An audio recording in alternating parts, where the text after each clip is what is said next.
Hi students, we're here for online learning of A Doll's House for day 4. I'm Miss Bristow and today I'm joined by Mr. Mellman. I'm Mr. Mellman.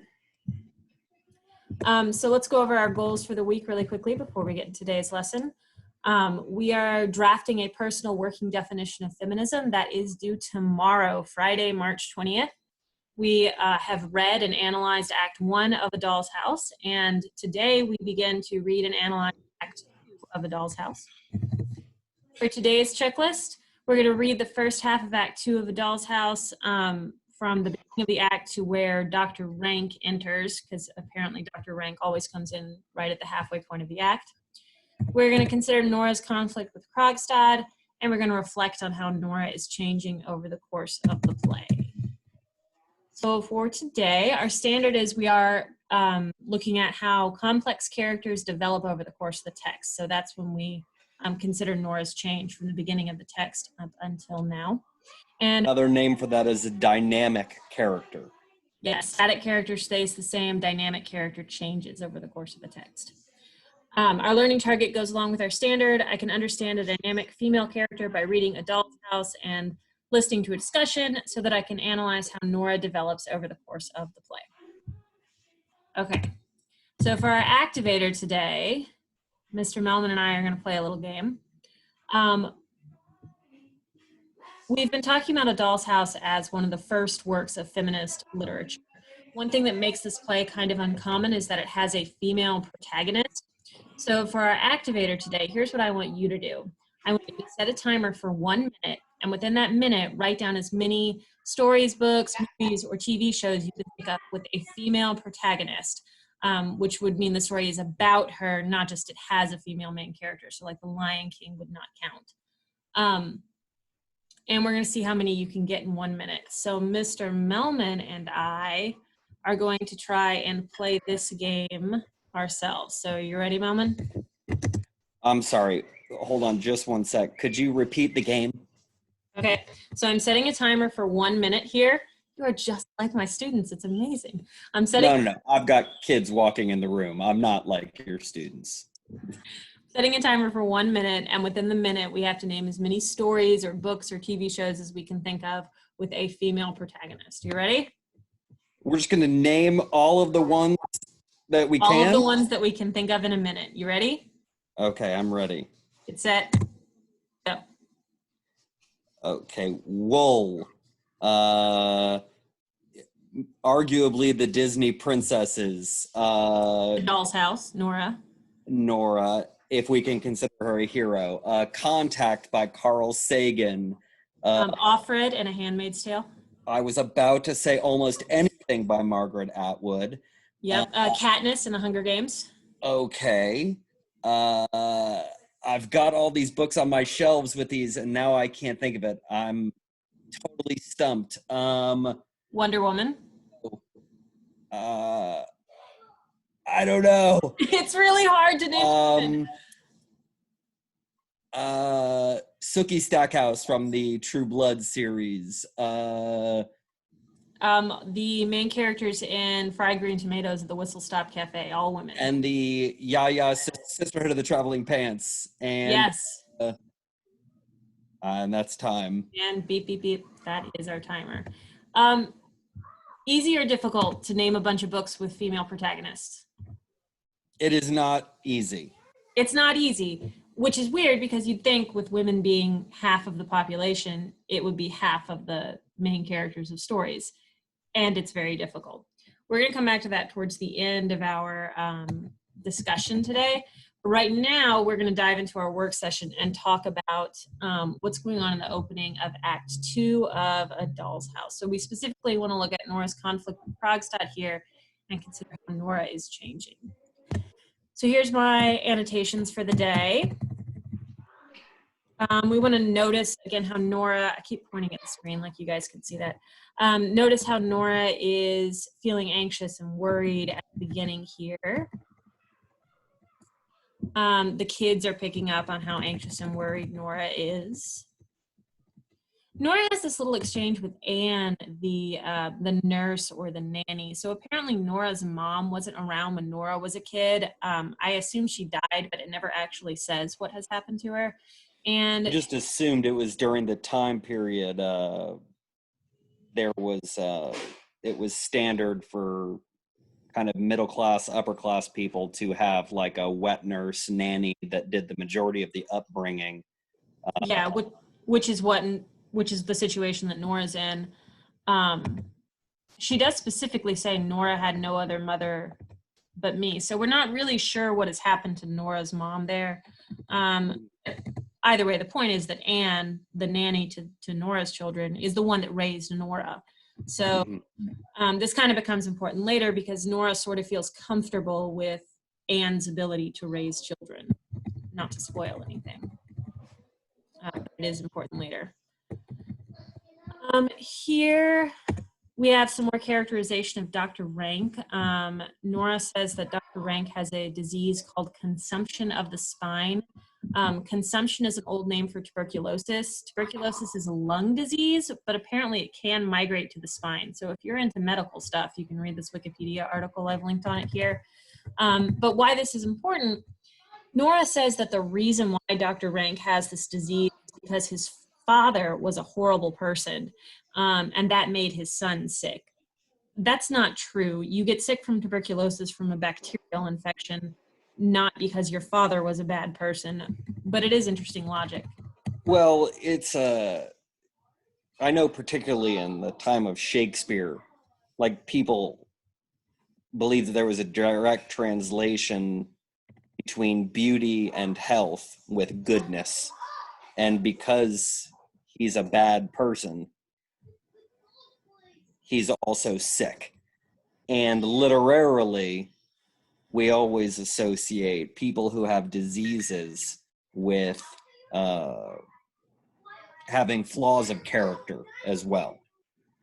Yeah, so that's maybe that has something to do with why Dr. Rank is supposed to be sick. Okay, this is kind of an important part to talk about right here. If you'll remember in Act 1, I pointed out that when Christine Lynn met Dr. Rank was like, oh, I've heard your name many times. Nora talks about you all the time. And then when Torvald met Christine, he was like, who are you? What's your name? I've never heard of you before. And Mrs. Lind is now noticing that same thing. So it turns out that the reason we were correct in what we said earlier, the reason Dr. Rank knew about Christine, but Torvald didn't, is because Nora talks to Dr. Rank, but almost never has a real conversation with Torvald. Right here, she says, Torvald is so absurdly fond of me that he wants me absolutely to himself. At first, he used to seem almost jealous if I mentioned any of my dear folk as home, so I naturally gave up doing so. That is a huge red flag. Right. But I think it's something that occurs in people's relationships now. Like, we want to think that we are the most important person that ever was or ever will be in someone's life. And everyone before was unimportant. And I think that particularly guys talking about girls, you know, there's this trope of like not wanting to hear about ex-boyfriends and such. And I think that this is a lot to do with that he treats her as his treasure, not as another person going on a journey of life. And yeah, she's kind of a trophy wife for him. She's young and beautiful, and he doesn't really care about anything that's ever happened in her past. She's part of the decoration of his life. And he doesn't want anything to disrupt his life, which he has a plan for. And her plans are unimportant. It's just how does she affect him is the only important thing. I noted in my annotation right here that if Nora were my friend and if I were Christine and Nora said this to me, I would you need to leave that guy, because if you can't talk about your childhood friends, like people you went to school with but you haven't seen for 10 years, if your husband gets jealous of those people, that's kind of a red flag, I think. And just, do you actually talk to your lover? You know, do you have real conversations and like listen to what they say? And do they listen to what you say? And or is it just is the only thing about it is the relationship, or is there meaning between the people? A lot to talk about with that one. This is an important part of the play. Here we have Nora, again, being treated like a child. Mrs. Lynn says, "You're like a child in many things." And that's one of the big things about, well, that's one of the important parts of the play. I thought, like, first page was him treating her like a child. You know, that's kind of the central theme. It's a doll's house and everything. But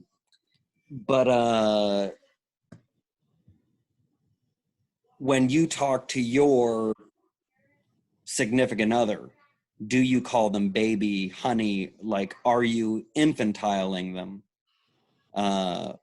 Or are you treating them like an adult? Like, and we don't think too negatively about terms like calling someone honey or baby, but do you call your 6-year-old child honey or baby? Yeah. But should you be using the same nicknames for your mate, like the person that you're going to go through this life with? Or is that dismissing them as being a child? Like, how do you treat the people who are important to you? You wouldn't call your mother honey. Yeah, that'd be weird. Well, that would be weird. You might do it, but it would be weird. So every time he talks to her, when he uses these nicknames, and the ones he uses at the beginning of the play are really over the top and everything, so it's easy to see, like he calls her squirrel and bird and all these things, like those are over the top, but it's the same thing as angel or darling. Like, it's saying you're not a person, you're an idea. And that's how, not just Torvald, but that's how everybody is treating Nora throughout. Some people, like Christine, directly says, "You are very childish." And Dr. Rank even says, "Nora, you're very childish." The only person that seems to treat Nora like a grown-up is Krogstad, which is kind of bizarre because Krogstad is our bad guy. Krogstad is our antagonist. He's the guy, he's the loan shark that's blackmailing Nora this entire time. And yet he's the only person that doesn't say, "You're a child, you're a squirrel, you're my sweet little thing." And maybe that's because he doesn't need to be nice to her. He doesn't need to say the things that she wants to hear because he has power over her already. Or maybe it's because she has something he wants, so he does understand that she has power. He just wants whatever that power is. But she's not a little bird to him. She's someone with something he wants. It kind of brings up the idea, because Krogstad's treatment of Nora and his blackmailing of Nora is kind of the driving conflict behind the play. So it kind of makes you wonder if sometimes maybe what you need to drive something along in your life is for someone to not be very nice to you. Oh, yeah. I mean, that's something I say to my students is, I'm your best friend because I'm going to be honest with you. Like, I'm not going to tell you how wonderful you are. I'm going to tell you how you need to improve and your work really means. An honest man that's hard to find. Absolutely. Right here in this note, I wanted to draw your attention to it just because it can be kind of confusing and it seems like it's a real big deal. Nora says, "When you pay off a debt, do you get your bond back?" The bond is the physical piece of paper that Nora signed where she forged the signature. So she's very concerned with getting that back because that is the evidence of her crime of forgery. So that's what's going on there. The current term for that we use more regularly is a mortgage. Like, I don't get a mortgage from the bank for my house. I give the bank a mortgage and they give me money in return for the mortgage. But the mortgage is saying that they own it until I pay it back, basically. But yeah, that's what that is I don't think we use bond very much anymore, except in like the context of maybe a bail bond is the only time I Yeah. think of it. Which is a promissory note. That's Right. what it is. Yeah. Or a loan or a contract. Any of those would be kind of synonyms there. This is another little exchange here that is going to be important to talk about when we talk about like the balance of power in a relationship. They're deciding what costume Nora is going to wear to the party, and she's asked Torvald to pick her costume for her. So Torvald says, "Wasn't that a happy thought of mine?" And Nora says, "Don't you think it was nice of me to do as you wish?" So wasn't that a great idea? Torvald, wasn't that a great idea I had? And Nora says, "Yeah, and wasn't it cool that I went along with it?" And that confuses Torvald. He says, "Nice because you do as your husband wishes. Well, well, you little rogue. I'm sure you didn't mean it that way, but I'm not going to disturb you. You'll want to try on your dress." So Torvald is confused that Nora would say, that Nora would be surprised that he, that Nora thinks it's a nice thing she did to do what he wished. Because his expectation is that she'll do what he says. That's not nice of her. That's the norm. That's her job in life. I have a guest star. This is my daughter, Callie. Callie, go to bed. No. Go to bed. Hold on just one sec. Keep Callie there. Hey, Liam, come here. Come here. Liam, come here and say hi to Callie. Come here. Come here right now, please. There's Callie right there. Kelly. I don't see you. He's right there. I don't see your face. Hello. My hand. All right, go to bed. Go to bed. No. Go to bed. All right, get I out don't of want to here. go Love to you, bed. bud. I'm doing work. Go to bed. No. This is what happens when we teach from home. We have special guest stars. Okay. Okay, what else? Okay. There's another pet name right there if your little squirrel were to ask you for something. So this is another balance of power exchange right here. Notice how Torvald asks Nora for something and she is just expected to say, "Oh yes, of course, absolutely, 100%. But here Nora is begging Torvald for something. She is begging him to let Krogstad keep his job at the bank, which is what Krogstad is. That's the subject of the blackmail. Krogstad keeps his job or he tells about the forgery. But just the way Nora is having to beg her husband and then he doesn't even consider it. He doesn't even listen to her. He just straight up says no to her. Well, you see, I didn't have as much of a problem with that one because it's probably shocking to Torvald that Nora would have any interest at all in his work because she never has before. And in that way, that is how Nora has infantilized herself over the course of their relationship. Like she's allowed this to occur instead of advocating on her own behalf, like not letting him treat her like that. She has allowed him to treat her like that. And so now when she wants to talk about business to him, it doesn't even occur to him that she would know what she's talking about. She's never known what she's talking about anything. You can't just flip it and all of a sudden be somebody important to this person or like have authority with this person when you've allowed them to dominate you your entire life. But wouldn't you think if someone all of a sudden did take an interest that maybe they had a really good reason or it was something really important to them? Like I've ignored this my whole life, but now I care because now it's important to me. Also, I that is possible. Sure.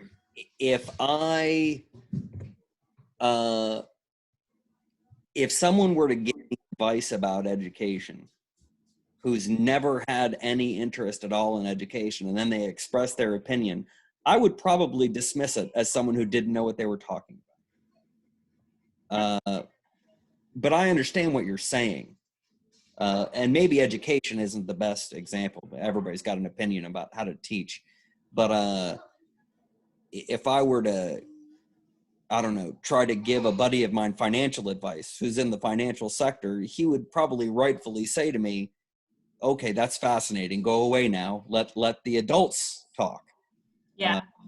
I don't know.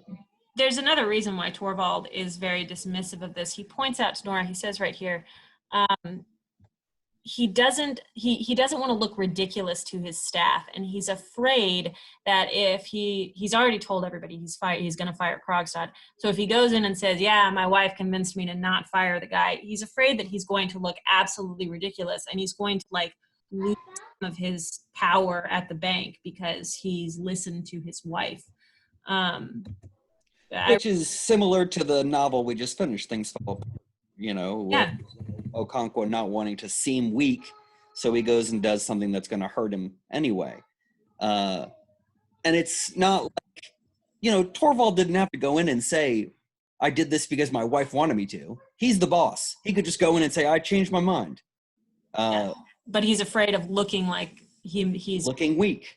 And we have right here, Nora and Torvald get into a little bit of a little argument here, and Nora calls him narrow-minded, and Torvald gets so angry at that he just immediately goes and has Helen send the letter to fire Krogstad. So it's done now, and then they both right here say it's too late. Torvald meaning it's too late to unfire Krogstad, it's done, and Nora kind of means that it's like it's too late for her, like, oh, my life is over, it's too late. You know what, I never saw the parallel between that and the Shawshank Redemption, when Andy says to the warden, he says, how can you be so obtuse? I don't remember the scene exactly, but it's very similar to the what happens here, like her saying, how can you be so narrow-minded, and he blows up at her. And in that movie, Andy says, how could you be so obtuse? And the warden goes crazy on him. That is a good movie for our students to watch while they are out on break. If they haven't seen it before, The Shawshank. Sure. Go look it up. That's definitely a favorite around my house. It's my husband's all-time favorite movie, actually. Okay, we're right here at the end of our reading for today.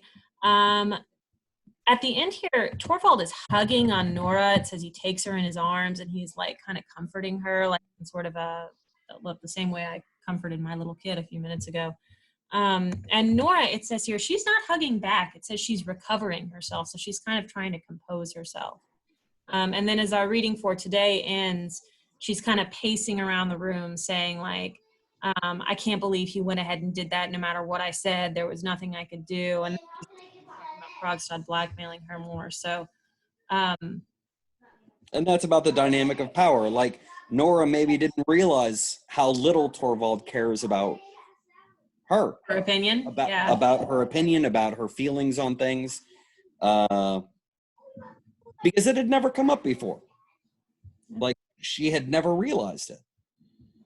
So, that's our section of our reading for today. And I did want to move on to our closing session before we make this video, a million years long. I want you to hear the problem with female protagonists, which is right here, and I'll spoil it for you. The problem with female protagonists is that there are not enough of them. So it's this mom who's been trying to read 50-50 female-male protagonists for a kid, and the kid starts complaining, we only read about girls. And she says, we took all the novels out of the bookcase and categorized them into ensemble male and female. Despite my conscious intention to provide a 50-50 split, only 27% of his books had a female protagonist compared to 65% with a male protagonist. Here's your closer for today. I want you to try this in your own house. So go to your bookshelf, your movie shelf, your digital library, whatever. Count up the number of stories that have a female protagonist, divide that by the total, and get your percentage. You can comment it on the blog. So on my shelves, I found, now to be fair, my books are at school right now, which I can't count, but for the books at my house, I found 39 out of 218 books and movies with a female protagonist, which is only 18%. And Mellman did even worse. I did worse, but my problem is I have a combination library with me and my wife. And so there are a lot of books on the shelf that I haven't actually read. And a lot of them are by Margaret Atwood, which I assume are a, let's see here. I got books and books and books and books. I got books. He's just showing off his book. Yeah, I got books all over the place. But yeah, I counted one bookshelf and had about 540 books on it, and I think I only found about 30 with a female protagonist. So that wasn't good. Yeah, the best guess we came up with from the numbers you gave me was 30 out of 450 fiction books. Yeah. 7%. So that's even worse than what I had. And I don't know about you, Mellman, but I try to read books with female protagonists, and I'm still not even at 20%. So just an interesting experiment for you to try at your own house. Okay, so to look ahead to tomorrow's checklist, we're going to be finishing Act 2 of A Doll's House from when Dr. Rank enters to the end of the act. We want you to consider Nora's relationship with Dr. Rank. Rank confesses something to Nora. Consider why he tells her this, what's her reaction, and why does she react that way. And then understand what's going on with the blackmail situation. There's a letter in a mailbox. Nora's freaking out. There's some dancing of the tarantella. Like there's a lot of kind of frantic stuff going on at the end of Act 2 as Nora like sort of desperately tries to cling to the life that she has built. And that's it. Anything else you want to add before we sign off, Mr. Mellman? If any of my students have gotten all the way to the end of this video, the first person to upload a picture of them holding a book with a female protagonist in their hand to the OneDrive, I will give you something special when we get back to school. All right? Only the first one. Okay? Plan. All right. Bye, everybody. Bye-bye.